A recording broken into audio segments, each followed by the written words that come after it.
Hello everybody, welcome to this remote study session for the National Civics Bee.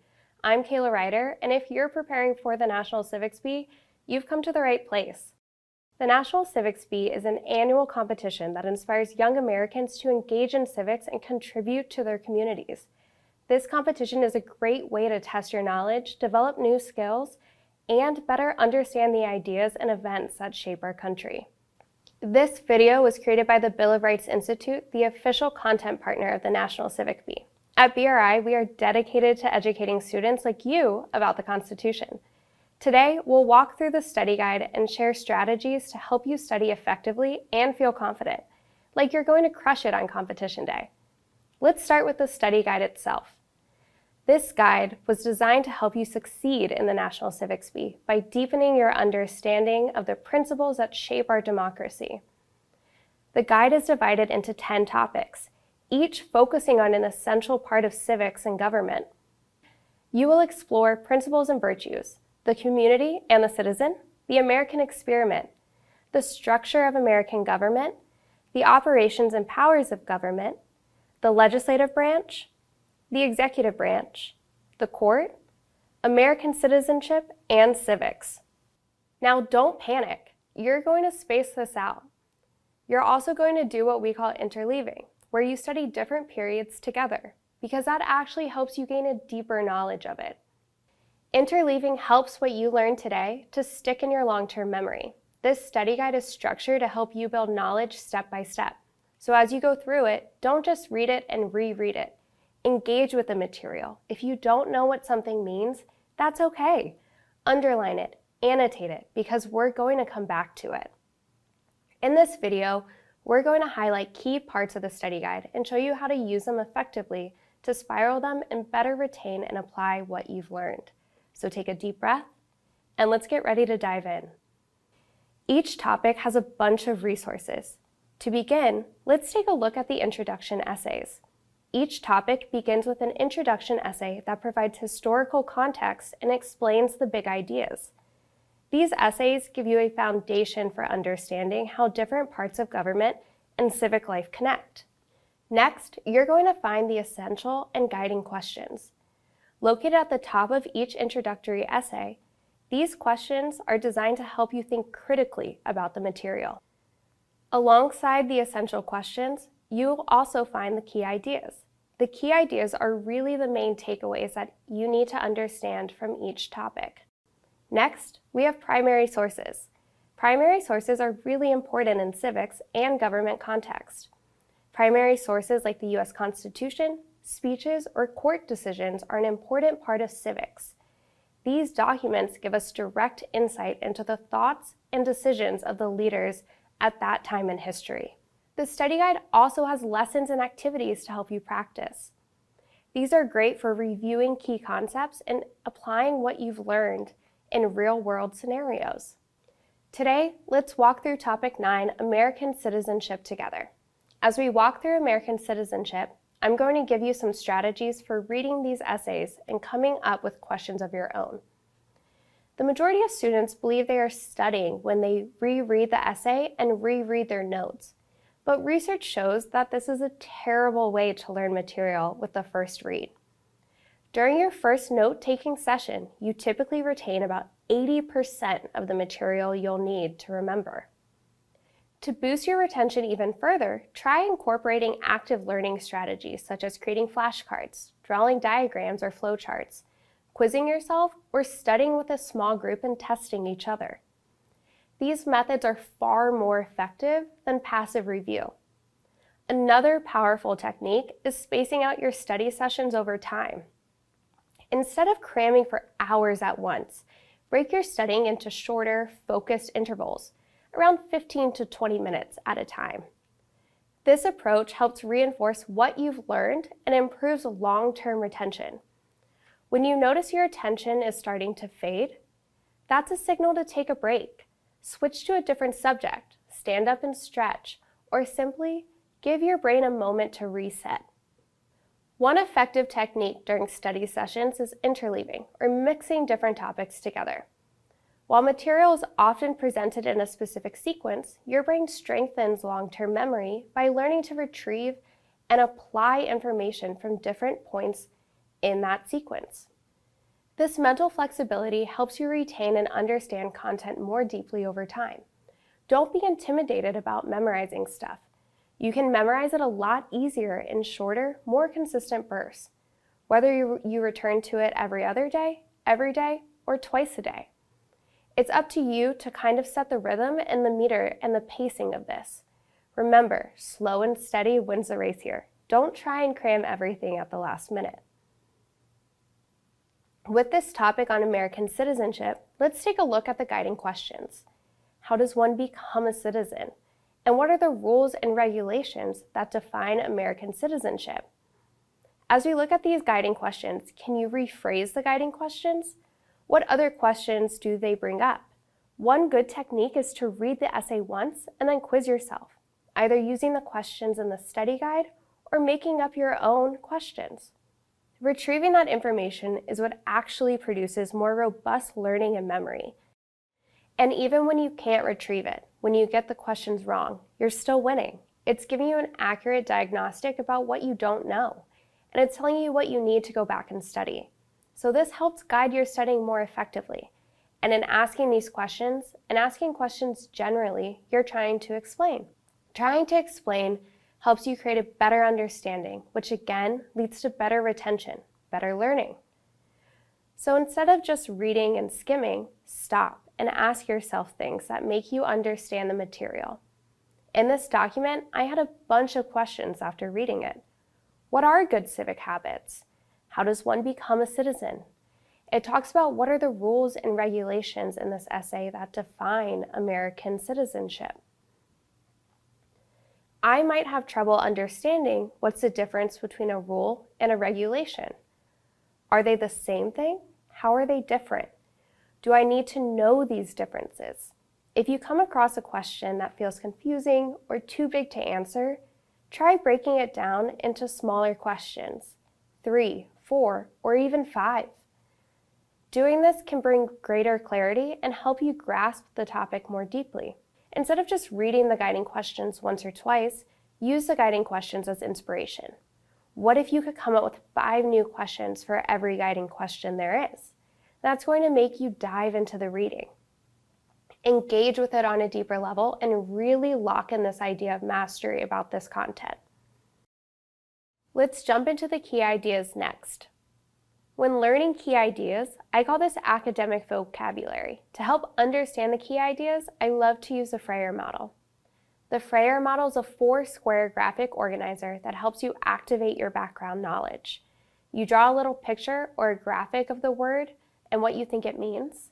You provide the definition, then you paraphrase, putting it into your own words so you understand it more clearly. Next, come up with examples and non-examples to deepen your understanding of a key idea. For instance, let's look at the key idea, rights of citizens. These are the entitlements and freedoms granted by the government, like freedom of speech, the right to vote, or the right to a fair trial. The more you practice with these visualization strategies that are in the Freyr model, the more you're going to really understand the vocabulary at a deeper level. An example might be a citizen casting a vote in an election or attending a peaceful protest. A non-example could be things people often expect but that aren't guaranteed rights, like having access to a car, choosing your favorite job, or always being agreed with. These may be personal choices or expectations, but they aren't protected by law as citizen rights. Another strategy is to try relating the principles in the text to something you already know about. Relate new information to prior information for better learning. Making diagrams, visual models, and flowcharts can really help you here. Now for this next section, we're going to talk about primary sources. And we're going to take a brief look at the Coolidge primary source, the duties of citizenship. Paraphrasing primary sources is where students try to put the text into their own words. It's very helpful, and it's a very powerful strategy. But sometimes students need the big picture first to fully understand what was going on behind the primary source. And I like to use a College Board strategy called A parts. A stands for author. Who created the source? What is their background or perspective? The first P is place and time.